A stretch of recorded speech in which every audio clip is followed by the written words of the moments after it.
துர்க்கை சிந்தி பொருள். துர்க்கை அன்னையே, அன்பும் அறிவும் வலிமையும் தருபவளே, உன்னுடைய சக்தி வடிவில் நீ பயங்கரமாக காட்சியளிக்கின்றாய்.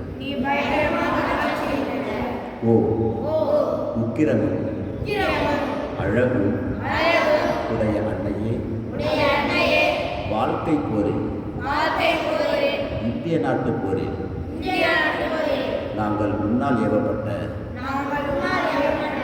வீரர்கள் தாயே, எங்கள் உயிருக்கும் மனதிற்கும் அசுர சக்தியையும் அசுர உழைப்பையும் தருவாயாக. எங்கள் உள்ளத்துக்கும் அறிவுக்கும் தேவ இயல்பையும் தேவ அறிவையும் அளிப்பாயாக.